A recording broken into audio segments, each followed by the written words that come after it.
Welcome to episode 14 of The Power of Now. This episode is brought to you by NOOOO, which is actually a meme coin on the Solana blockchain. The purpose of the NOOOO meme coin is to represent one of the most iconic memes in internet history. If you've ever been on the internet, then you've seen this meme before. This is a visual representation of the NOOOO meme coin. And if you want to know more information, I'm going to put the link tree in the description.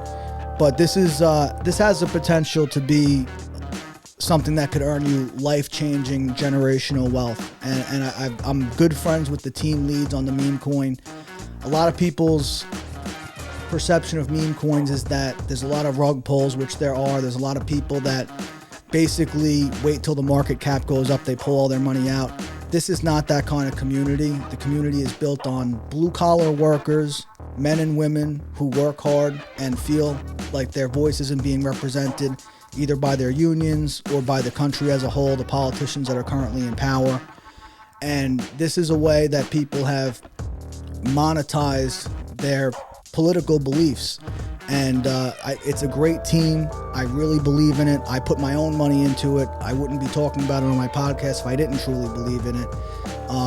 So I definitely encourage you, if it sounds something that you're interested in, if you don't know anything about crypto, I did another episode that I'm going to link in the description with one of the team leads. Great guy. And I really hope that you look into it. And without further ado, I want to introduce my guest, Joe Rizzo, who is a part of Moverz. What's up, man? I appreciate you coming out and doing the podcast, man. I've heard a little bit about you through our mutual friend, and sounded like a really interesting guy right off the bat. And why don't you just start off, introduce yourself and how you got involved with Moverz? Yeah, sure. I'm Joe Rizzo. I'm from New York. I got involved with Moverz 8 years ago, and it started off, it was a nonprofit, actually. We would just get community members, like artists in the area, to come together and work on projects together. And then it slowly evolved. We started to do like marketing and stuff like that. We've made hundreds of sketches and commercials, and we have a couple movies and like web series, stuff like that.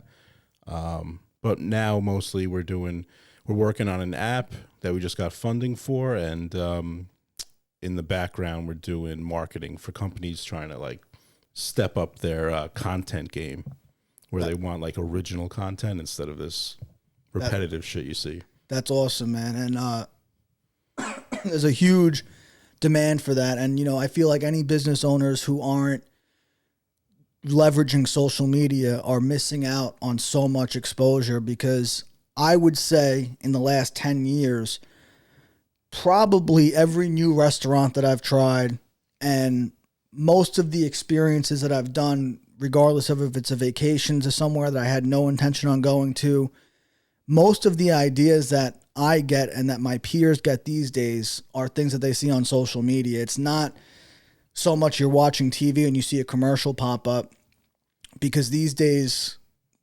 I don't even watch cable TV. No.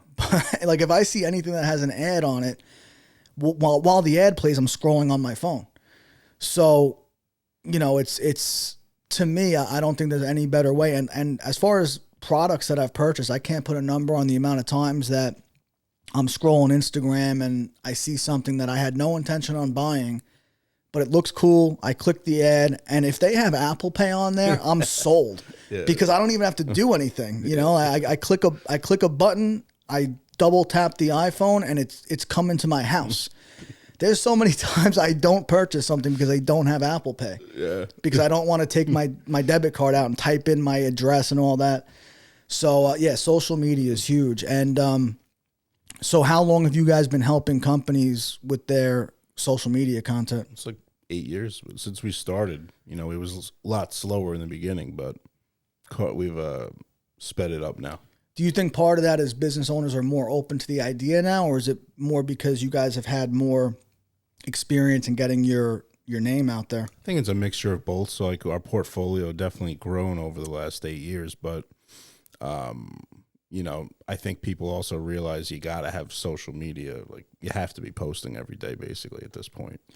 Yeah, so background on me, I started a social media company in 2020, and I sold my half of the business to my partner. We decided to part ways probably a year and a half ago now, but when I was involved with that, I couldn't believe how many business owners were still like, oh, yeah, we don't want to do social media. I'm an old school guy. And it's like, yeah, I mean, you could be old school all you want, but at the end of the day, if you want to get new people to have eyes on your business, there's no cheaper way to really do it. Yeah. And you don't even have to spend money on ads if you don't want to. If you just post content enough, people's eyes are going to get on it. Yeah. Then when they finally find you, they're going to go back and look at everything else you posted if they like what they see. Right. And it's like, like these days, if you just have a social media page, people will do your advertising for you. Because if I go to a restaurant that I like, I post pictures of the food and I usually tag the place. Yeah.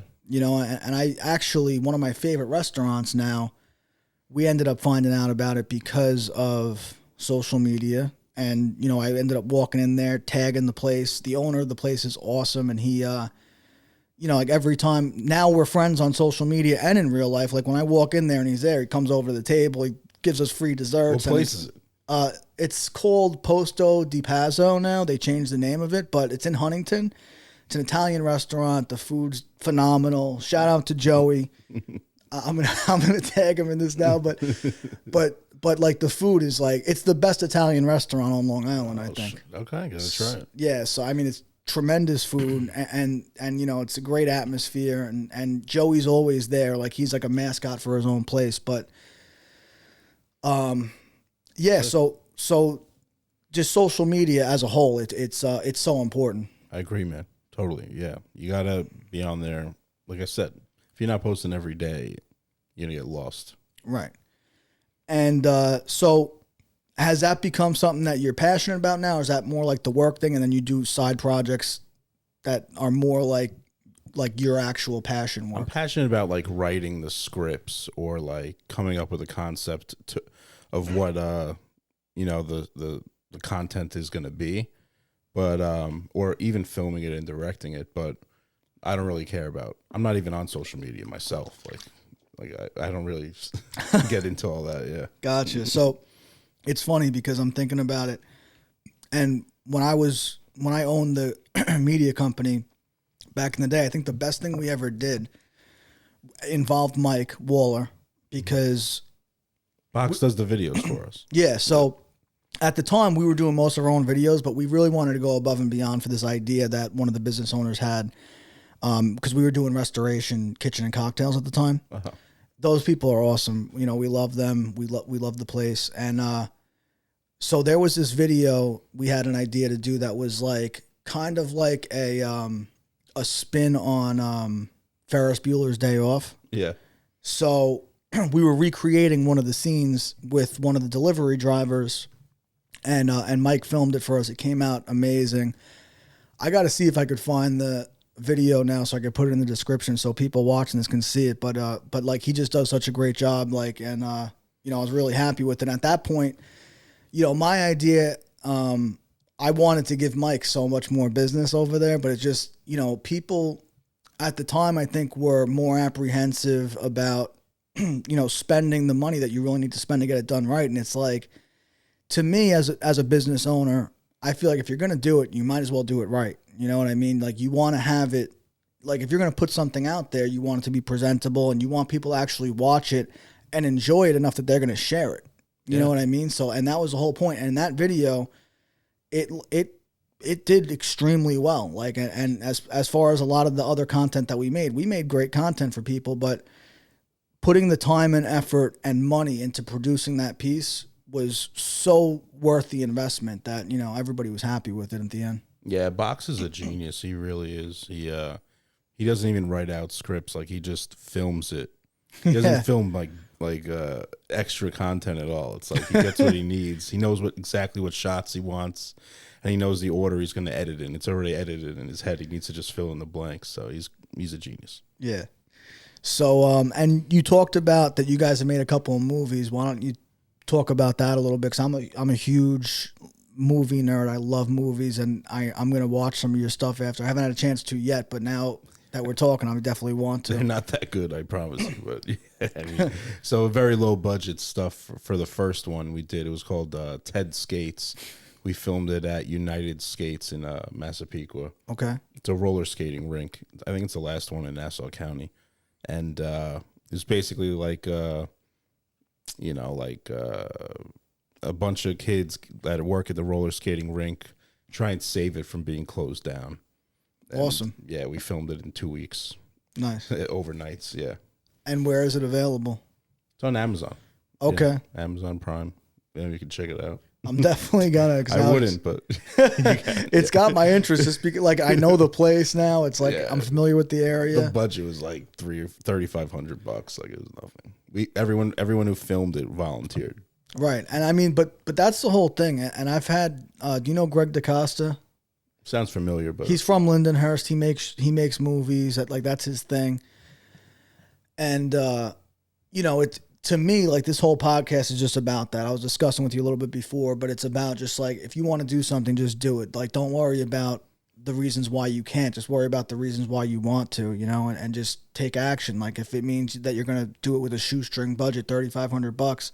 Then just do it, and like, and just, if you don't ask, nobody can say yes to you. So you have to at least ask, like getting the permission to film at that location. Like, you guys had to go there and talk to somebody, I'm sure. And like, oh yeah, so just having the gumption to go and do that. Like, that's something that most people will think about, but they won't ever do, Yeah, I feel you.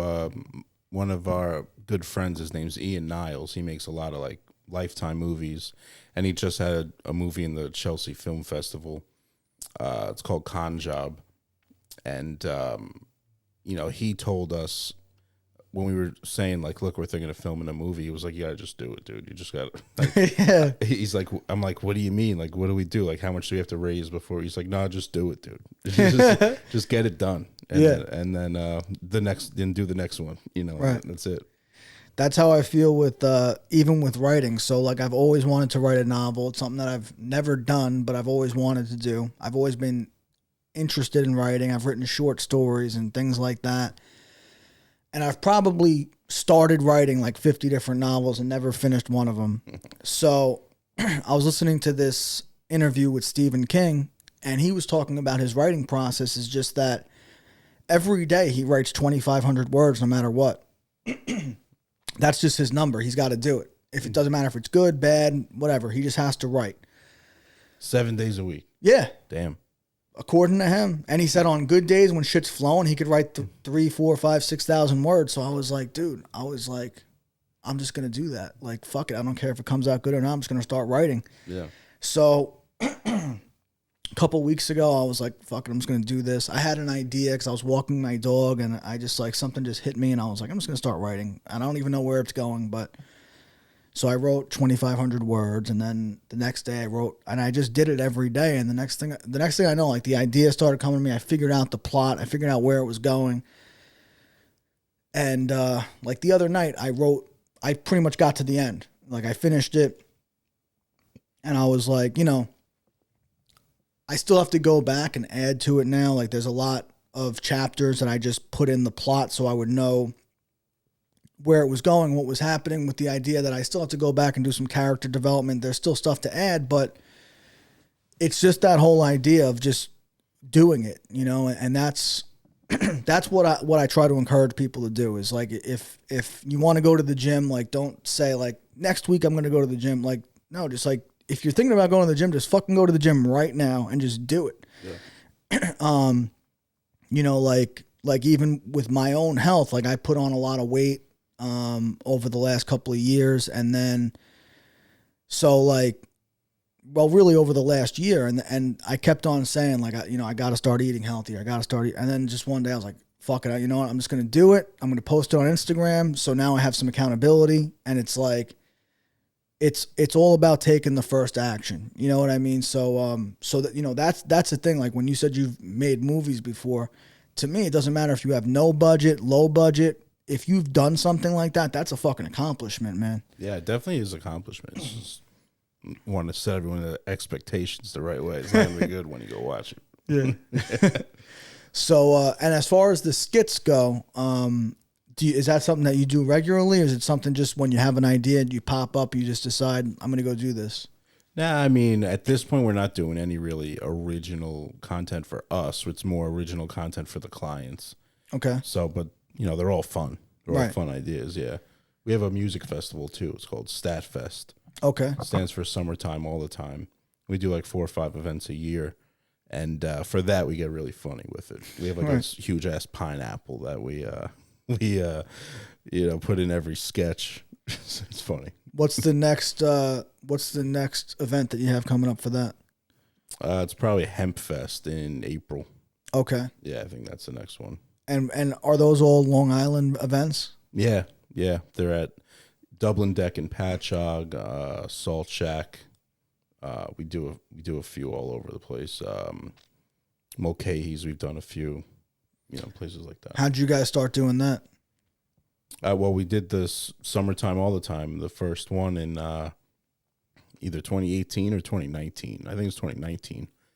And we did it at the Bubble in Farmingdale. It's like a soccer bubble. Okay. You know what I'm talking about? I know they have those types of things around where people train. Like I know they have like Baseball Heaven in Islandia, I think. But yeah, I know that. I think they used to have a bubble in Lindenhurst too. But yeah, well, this is a big ass bubble, and like we had like 1,500 people there. It was good. It was a good time. Wow. Yeah, we had the freaking guy Peter Dante too. From, you know that guy from Adam Sandler. Yeah. I was trying to remember what the name of the movie was. He's in all the Grandma's Boy. Yeah. Dude, he was hilarious in that movie. He came to it and just partied with everyone. Was he? Did you guys personally reach out to invite him, or we flew him in? But wow, that was it though. That's sick. Yeah, he just hung out. That's awesome. I know. He's a funny dude. So how did that work? You guys just DM him and say you want to come to this event? One of the people that was performing, he sung with her a few times, and he sung with her on a song. So he came in to be part of that when she did that song, and then he just hung out the rest of the time and like drank and smoked. It was great. He's hilarious. Yeah. So, where did that idea come from though to like do a music festival? That's another thing. Most people wouldn't just say like, you know what, I'm going to do a music festival. Yeah, I mean, you'd have to ask Ryan. So Ryan's like the CEO of Moverz Group. Okay. And he thought of the idea for Statfest. Him and I think his partner, Matt. Okay. I've spoken to both of them. Yeah. That's awesome, bro. So what's what do you guys have on your plate right now? Is there anything else exciting going on besides like Stat and just the app getting made in the background? Oh yeah, I meant to ask you about. So what's the idea with the app? The idea is to have like digital. So we actually did this last year for like Adventureland, and a few different places all over the island, like food places, stuff like that. But it basically, you go to each ride for Adventureland, for example. Each ride you go on, you scan in, and like you get a different piece of this puzzle. It used to be NFTs. Now we're not doing that anymore. But it used to be you get an NFT for each one that you go to, and then if you get them all, you get like a prize. Nice. If you go on every ride, you'll get a prize. What made you move away from NFTs? Is that just because the market kind of fell out and it's... Because it was really hard to integrate people having... We wanted people not to have to pay in crypto. So people would pay with their cards, and then we would buy the crypto with that money and then send them the NFT, airdrop it to them. Okay. And it just became too much. So now we're just... Yeah, it's a little bit complicated. I can see that. And I guess there's just not enough people that have crypto as it is. Especially the people we're dealing with were like all 55 years old, like. Gotcha. Yeah. Yeah, so I know you mentioned Dublin Deck. I think they have an NFT. That's ours. That's yours? We did that. So the guy I was telling you about before we started, the guy that was on Kick and he got thrown off. Yeah. He was the one that told me about that NFT, and he owns like some VIP like NFT from Dublin Deck. He was like telling me all about it. That's ours. Cut the line, no cover for life. Yeah, so he has that. How many does he have? He has one? Probably a lot knowing him. He's a big crypto guy. And I definitely know him then, because I know every NFT owner. But yeah, it's ironic because he told me about that NFT because we talk about crypto all the time, and because I was telling him about all these meme coins that I'm into, and he started, and I used to have NFTs too, bro. I was all into that whole thing with there was all these derivatives that I was Tiki tokens. That's what they're called. Tiki I just tokens. remembered. Yeah, Okay. They were like all different tikis. Dude, that's so cool. I've always wanted to make my own NFT when that whole thing was huge. Yeah. But now like with these meme coins, that's like the new thing. Those are NFTs though, no? They're not NFTs. So what they are is basically they're just cryptocurrencies that are they're paired with like Artwork. They're paired with like either Ethereum or Solana. So like basically what you do is you have to have like a liquidity pool, and then you just mint these coins, and there's usually like 1 billion coins, but it's not like NFTs because it's not like you get like all these different designs. It's usually one meme that is just like, that just represents the coin. Okay. And so then, that's the only one right there, basically. Yeah. So for the no meme, it's that girl screaming no. Mm-hmm. And that's like basically the logo, but you could go on to Deck Screener and you could see like the volume, you could see the market cap, you could see the current price. And it's basically just, so like the first meme coins were like Shiba Inu, Safe Moon, all those ones, but they were all on the Ethereum network. So basically that Ethereum blockchain has all the expensive gas fees.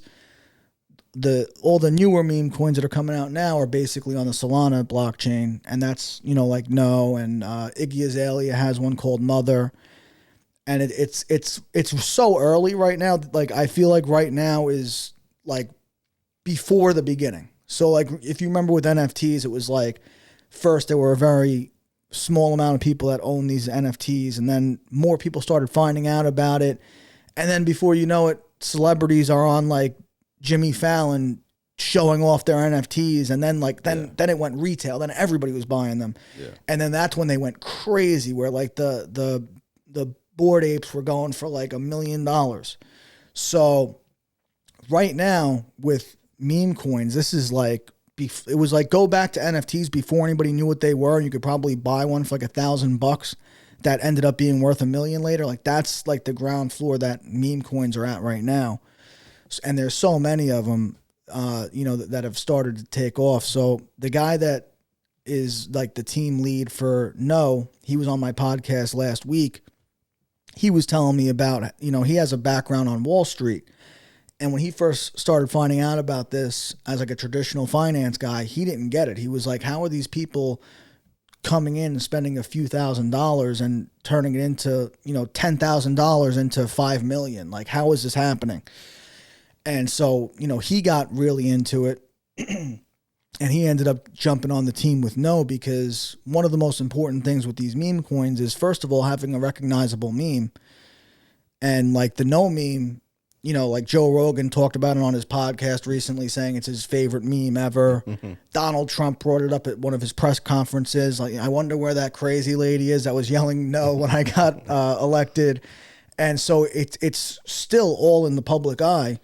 Everybody knows what it is. So, that's one of the main things. And then the other thing is that a community gets built around it. So the people that are buying these coins, the ones that fail are the ones that everybody's just buying because they want to make money and then sell them.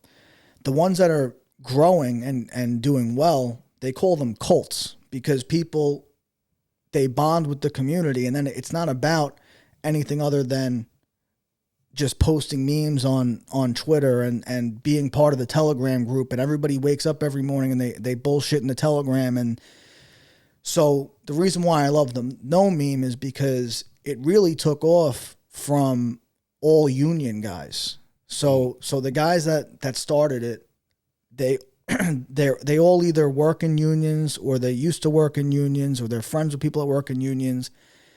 And it really spread through like New York City union workers.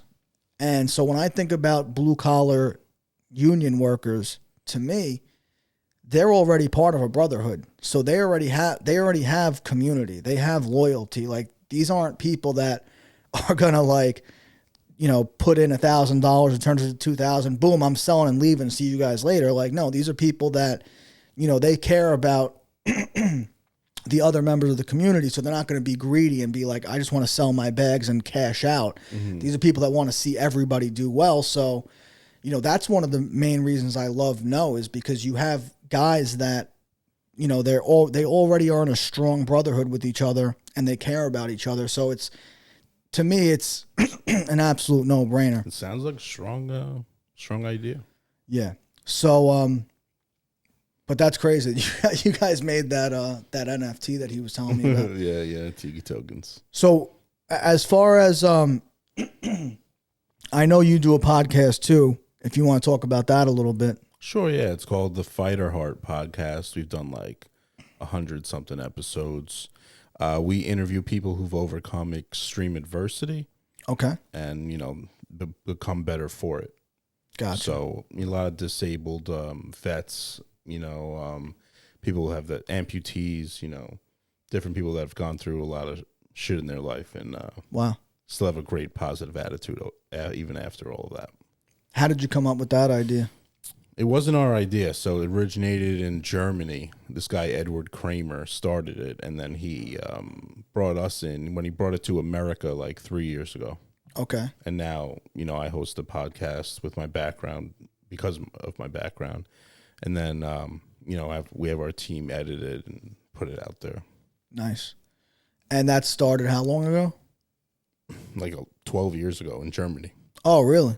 Yeah, it was the same thing over there. Like, it was like a way to showcase people's stories that have, gone through some stuff in life. And he brought it here, did the same thing. It's also a nonprofit, and just building a big community right now. Cool. So that comes out every week? Yeah, I think it's every week. Yeah. All right. And it's, what is it, available on YouTube, Spotify? Yeah, anywhere you could get a podcast. You go to fighterheart.io and you could scroll through. Nice. And you also are a business owner too, right? Yeah. Yeah, we just started. I used to work for this company called Bathroom Buddy. It was we made renovations for bathrooms. Okay. So now I just do it on my own. Nice. Yeah, we started my own thing with we have a contractor, then I have a partner. Nice. Yeah. And so I mean, if you're looking to get a bathroom redone and you're in Long Island, this is a guy to call. Or Queens, yeah, either or one. Queens, and I'll put the link to that in the description as well. That'd be great. So so we started talking a little bit before about traveling too, and that was the other thing I wanted to touch on, because a lot of the stuff you do is nonprofit work. I'm noticing, Moverz was nonprofit when you started. The podcast you're doing now, that's a nonprofit. And we were talking about volunteering in Africa before. Yeah. So did you want to give a little bit of that story too? Sure, yeah. So I was part of this. I'm saying was because I don't go on the trips anymore. I haven't gone in like 4 years now. But the Only Love Foundation, it's called the OnlyLoveTravelClub.com. And basically you go there and you help build schools in impoverished countries. So it doesn't have to be in Africa, Mexico, South America, anywhere like that, where they have, limited resources. And, you'll go there and just volunteer. So when I went 3 times, and, the first time, every time you go, the first half you're just helping out in schools or helping build a school or, cleaning up, whatever it is. And the second half, you go on like a safari, or like you go bungee jumping. You do stuff. You do Africa stuff. Nice. The stuff that the fun stuff you would think of when you go to Africa. Now, the first time you did that, do you have a background in construction or anything like that? No. So you could just sign up and they just throw you to the wolves, basically. Yeah. When I went, we didn't really build that much. We did build the school, but I mostly did cleaning up, like just taking debris out. And over there, it's Kibera, Kenya. So it's like, it's the third poorest community in the world. Wow. So, they're like going to the bathroom in the streets. They don't, yeah. Like $1 a week is like what they're living off. We gave them rice, and like that was the happiest. Wow. But Yeah, like they're really poor areas. But yeah, for me, no building background. Same with now. Like I don't do any of the work in the bathrooms, but we have a contractor who's really good. So cool. So how did you get, like, were you just always about helping people? Is that something that's just always been a part of you, that you were like, I want to help people, or did you stumble into that somehow? I mean, yeah, I guess so. As a kid, yeah, I always liked helping people. I'm a Libra. I like having, helping people out. I mean, I just asked because, like, having a good time. I talk to a lot of people, man. I'm in sales, so I talk to like hundreds of people a week. And, you meet people and talk to people sometimes that give back and do things like what you talked about, but it's a pretty rare thing. And we've been talking for a half hour, and you've mentioned 3 different things that have been nonprofits. So I'm like, it sounds like it's something that you're just like always doing something for other people, which is admirable. It's fun. I mean, what better feeling do you have when you help someone out? Like, there if you could think of one, yeah, it's like, I guess in that way, it's almost selfish then if you're doing it for yourself. But hey, it feels good, and I'm sure they feel good having some help. So yeah, absolutely, win-win. Absolutely. So what else you got going on besides the business? So you got a podcast, you got a business, you're working with Moverz. What else you got going on in your life? I mean, we have a baby on the way. That's a big one. That's in congratulations again on that. Yeah, thank you. End of February. Just got engaged. We were in Aruba. So we got engaged, then we found out we're having a baby. So wow. It's all I'm getting older now, I guess. Awesome, man.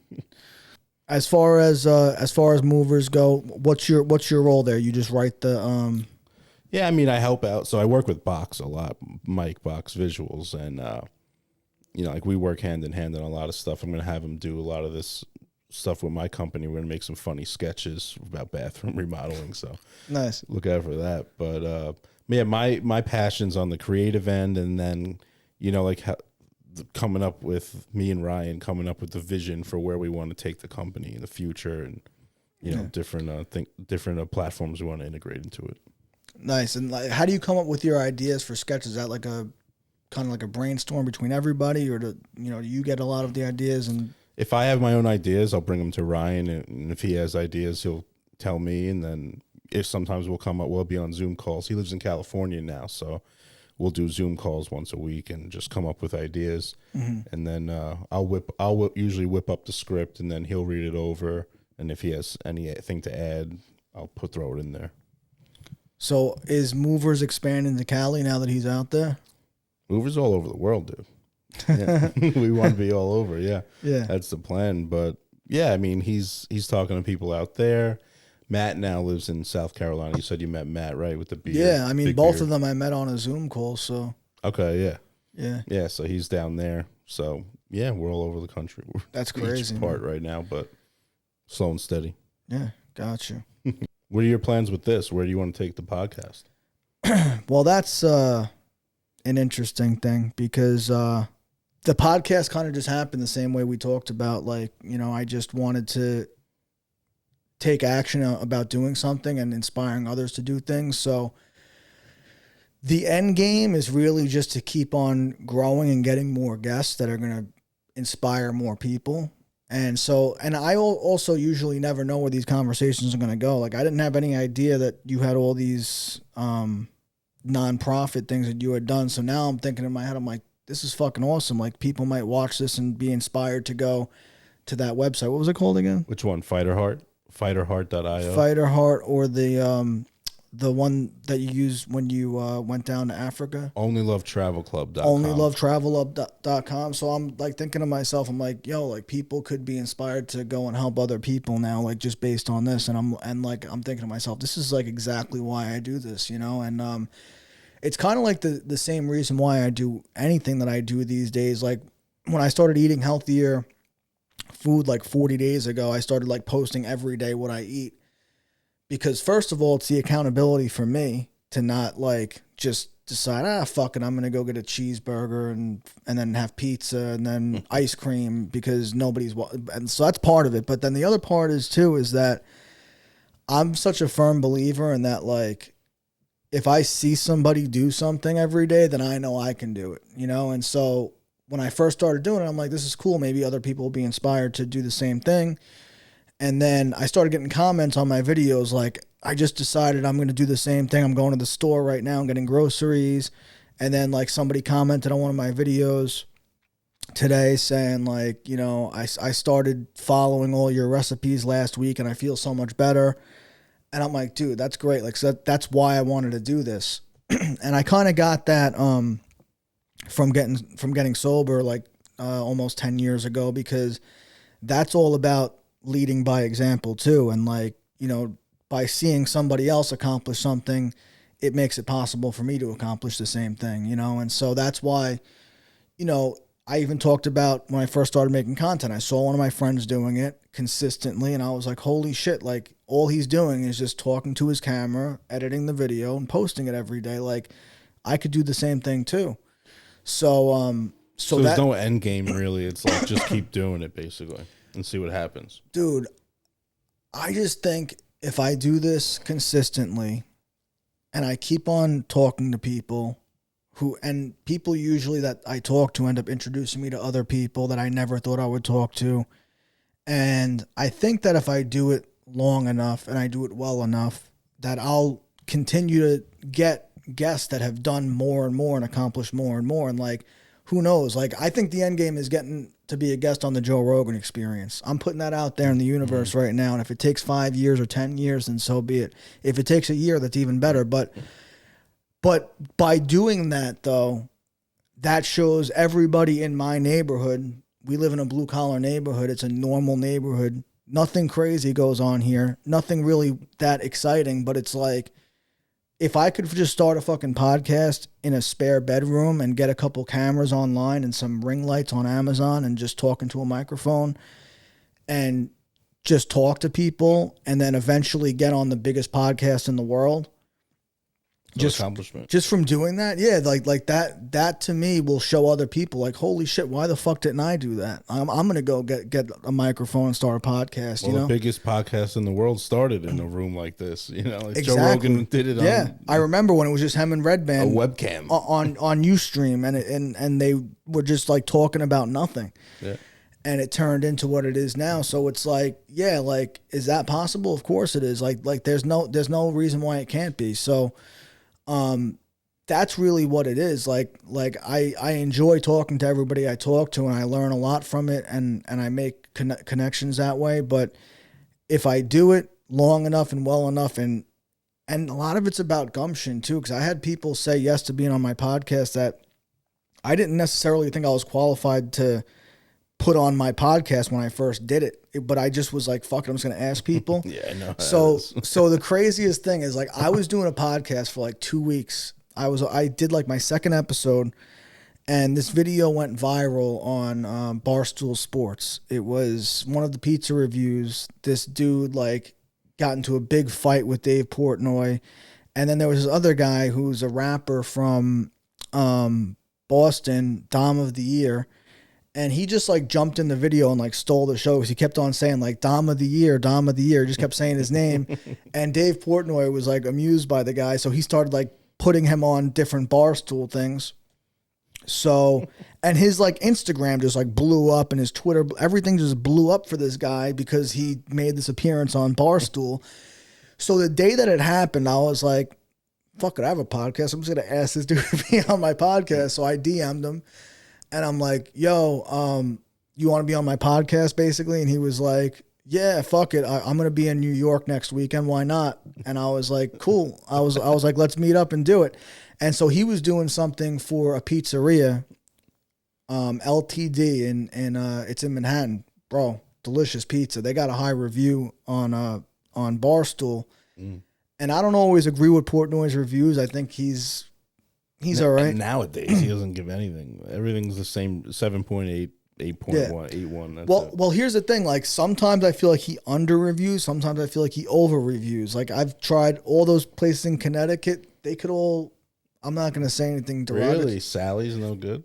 It's all right. But, like, I drove all the way to Connecticut for this. I was like, this ain't worth it. Yeah. I got better pizza, like, in my neighborhood. So, yeah. So I was disappointed. And same with Frank Pepe's. I was like, it's good, but, like, I drove all the way here for this. Yeah. And waited in line for this. No. So and he says it's the best pizza in the world.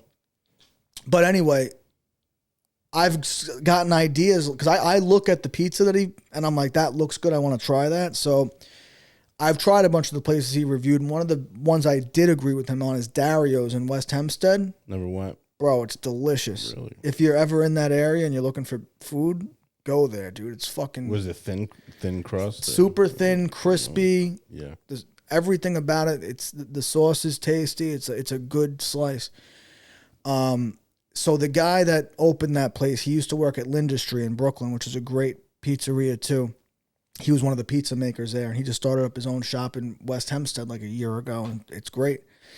But anyway, so the guy, Domoftheyear, he was going to do some content for this place, LTD, which is another really great pizza place. And he was like, let me ask them if they'll just let us do the podcast there. So I took all my shit, put it in my car, drove into Manhattan. We set up before the place opened, and we just did a podcast. And I mean, look, the thing about it with people like that is that even bad attention is good attention, because there's all the haters that are like, oh, you just got lucky that you happen to meet that Barstool guy, like you're a nobody. But like even those comments caused the shit to like blow up a little bit. Like even the stuff that I was just putting on my Instagram, and I was like, this is great. Like this is like, you can't ask for something better than that. And my whole premise with that was, again, the power of now. Like the dude had an opportunity and he took advantage of it and made a name for himself where he blew up everywhere. Like even people still talk about that. Like I still see that video in my feed sometimes because it resurfaces once in a while. Yeah. And so he was one of my guests, and I was just like, dude, this is my third podcast ever. And I got this guy that's just going viral all over the place. So, yeah, when I used to have a podcast before COVID. So, you know, we got lucky the same way. Like I had freaking one of the smartest guys in the world, Lawrence Krauss. He's like a theoretical physicist. Okay. And we had him on for like 30 minutes on Zoom. But I don't even know why he said yes. Like yeah it's crazy that people will say yes. Yeah. I had people from, you ever see The Challenge on MTV? Yeah. Yeah, I've had like 3 or 4 of them on. Dude, I'm trying to get one of the people from Survivor on. Like that's I love Survivor. I want to put in an audition tape if they're still taking them. I know that they just did a casting call and I didn't send out a tape. I recorded a tape last year, but I had too much going on in my life. You want to be on Survivor? Oh, fuck yeah. Oh, shit. I would love to be on Survivor. I would wreck these people. But not only that, like I also am just such a fan. Like I would love to have, I got to start reaching out. Like I reached out to one dude. He never got back to me, but he was a contestant on one of the seasons and he has a podcast now. So I reached out, but he didn't get back to me. But I'm going to start just like stalking whoever I could find that was on the show, just because of like, I want to, and we actually have a champion from Survivor that's from Sayville. I got to track him down and see if I can get him. But like, I love the show. I would just love to have somebody who experienced it and just talk to them about like doing that whole thing. Yeah. And I want to get on it myself. I'm not going to lie. Because every time I watch it, I'm like, bro, I would fucking see right through this bullshit. Like, what do you, like, you just believe this person because they say, oh, vote for this person or everybody's going to vote you out? Fuck you, bro. I'm not voting the way you tell me to vote. I don't know. I haven't watched Survivor. I know it's been on for like 40 seasons. Yo, it's so good. Yeah. I watched the first couple of seasons when I was a kid when it came out, and I never really got into it again. I never, like, stayed watching it, but then during COVID, they had, like, a couple seasons were on Netflix, and I watched one season. Like I couldn't go to sleep at night because I kept on watching episodes. I was hooked on it. And then they only had a couple seasons. So then I had to go and find like other streaming services that had the other ones. Now I think Paramount Plus has about every season. So yeah, that's where The Challenge is, and freaking The Big Brother. That's another one that'd be right. I want to get on Big Brother. I feel like that's more my speed than Survivor. I can't build a fire like. Well, that's the thing. How does it work? Do you just literally live in the woods and you kill your own food? No, so. Actually, there was a season where they killed a wild boar, but most seasons they don't really do that. So basically, Survivor is kind of like a game show. but it's also a social experiment. So the way it works is there'll be like 3 teams of, I want to say 8 people on each team in the beginning. Oh. Tribes. So you get there and you basically get shipwrecked on an island, separate areas. So each tribe has their own area that they go to. And you have to build shelter, and you start off with usually nothing. Like basically like you might have like rice and like, it depends on the seasons. But do you make your own? Like you're boiling water on a fire? Yeah, so, but you have to, I think they give every tribe like a pot or something like that, or you have to earn it somehow. I forget. But it depends on the season. On some seasons, I feel like they start off with more stuff than others. So it kind of depends from season to season. But you definitely could earn things. So like, for example, you could earn a flint by completing a challenge, so it makes it easier to make fire. Some people have managed to make fires without even having a flint. Yeah. Like on some seasons, like in season 1, there was dudes that were figuring out how to make fire before they even got a flint. But on the newer seasons, they kind of like give you opportunities to earn shit, I feel like, quicker. And then aside from the actual survival aspect of it, then every day there's be like 2 different challenges. So they'll usually there'll be a challenge for a reward, which could be they'll give you like ice cream, or they'll give you pizza or some shit like that. The whole team will get a reward, whoever wins, and then like the teams that lose either don't get anything, or like the second place will get a smaller prize, and then the last place gets nothing. Then they'll do another challenge that's for elimination. So basically the team that does the worst has to eliminate one of their teammates. So then that's when the strategy comes into it, where it's like, there's 8 of us. Who do we vote off? So there's this whole school of thought where like some people will be like, we should vote off the person that's the biggest threat to us to win. Yeah. But if you do that too early, the problem is that if you vote off the people that are good competitors, then you're going to lose more challenges. So you're going to have to vote off more people. So there's strategy there. And then eventually there's a merge where all 3 teams merge together and it becomes one tribe. And now all the challenges become individual challenges. So the individual that wins the challenge usually will get a reward for themselves, and sometimes they get to bring 1 or 2 of their friends from the tribe on the reward. And then the second challenge will be whoever wins the challenge is immune from elimination. Yeah. And then whoever's left has to vote amongst each other.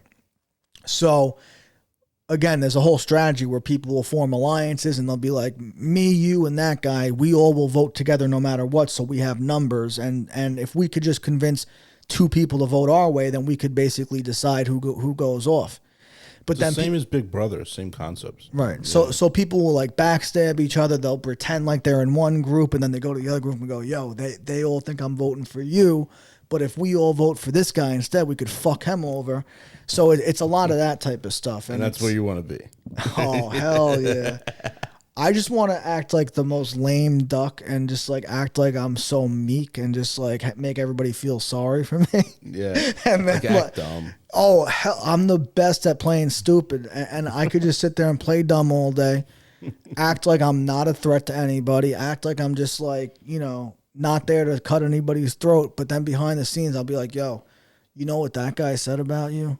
Yeah. like I don't want to start any shit, but he said you're a fucking asshole. And then I'll go tell the other guy, yo, you know what they said about you? Yeah. Like I'll just start so much fucking drama that nobody will even be thinking about me. Yeah, but then they're like, yo, Rich told me you were talking shit. And you're like, yo, no, I didn't. Then you get yourself in trouble.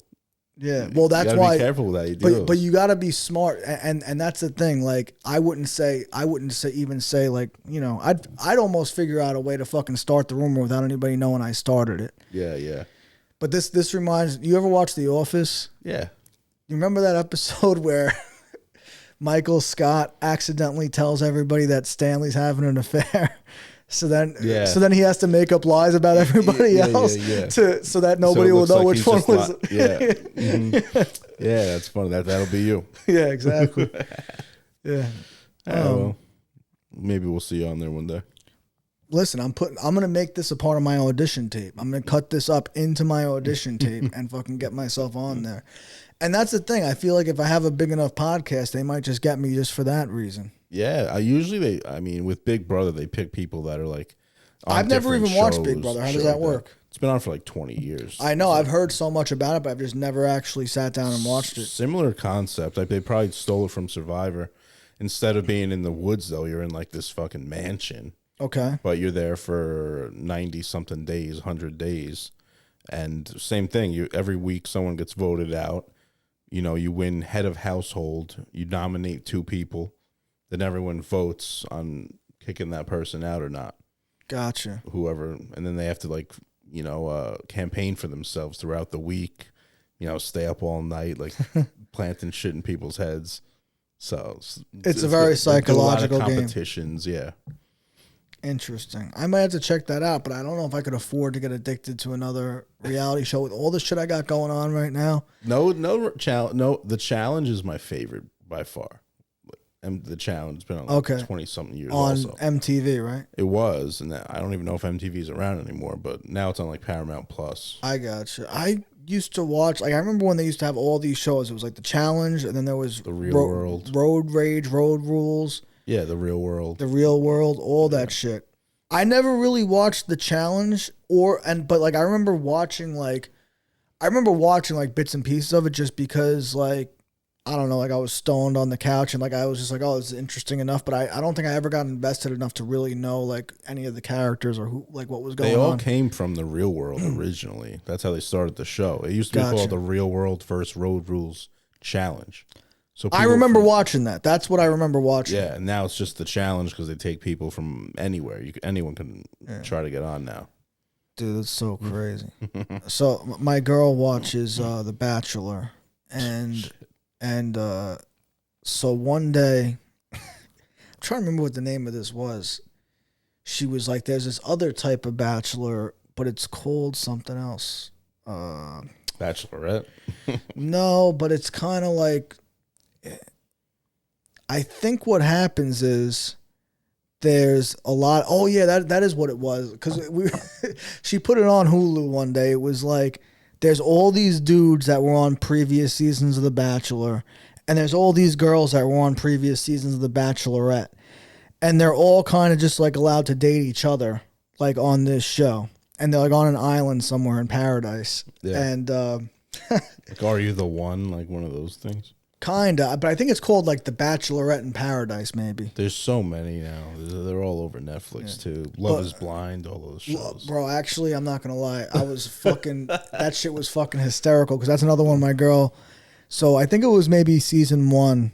I only watched one season. I don't remember if I watched season 1 or season 2, but there was this dude on there. He was a fucking clown. So he's like, first of all, there's cameras on you and everything. He's talking to this girl, and the way they edited it, the editors are foul. So he's talking to this girl, and he's like, "Oh, what are you wearing?" And she's like, "Oh, I'm wearing a croc." And he starts like moaning. He's like, "Oh," and they put on like this porno music in the background, and they just like edit his like all these weird faces he's making, and I think his name was Shane. But like now I'm like thinking about it. I'm like, the way they edited it, they made him look like such a fool. I would fucking sue if I was him. Yeah. They probably signed some shit they're not allowed to sue. But the editors have so much power in those reality shows. Oh yeah, Love is Blind is ridiculous. We actually made a web series, 7 episodes. It's called The Brachelor. Okay. So it was a bro looking for his best friend. So was this a skit or no? It was real life? 7 episodes web series. Okay. Yeah, and did he find a friend? Yeah, he found his best friend. It's kind of like I Love You, Man. Yeah. Sick. I was the host. I gotta watch that.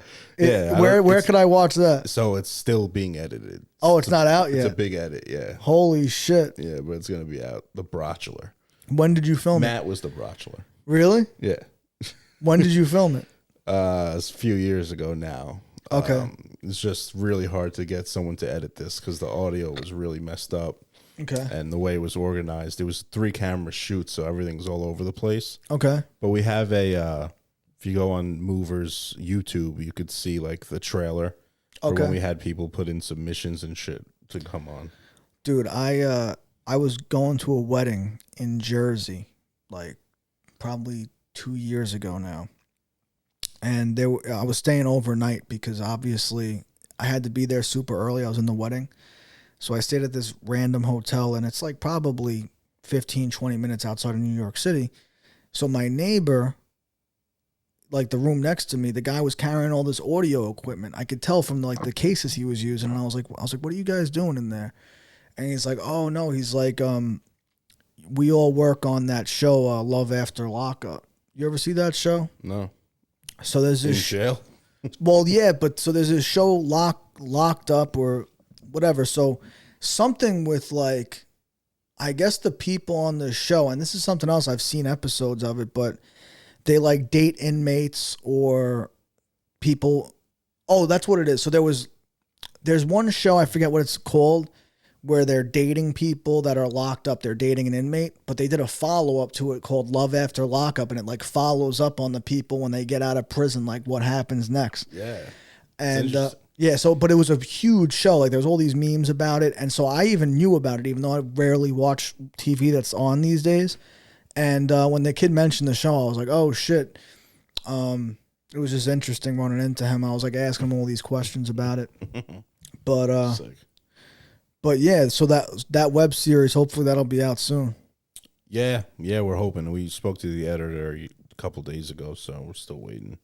Nice. What are the plans for releasing that? Do you guys have like your own website to release it on, or are you going to put it on? Yeah, we have moversgroup.com, so we'll probably put it on there. But yeah, it'll be on YouTube. We're not going to like make people pay for it. Cool. Yeah, definitely not.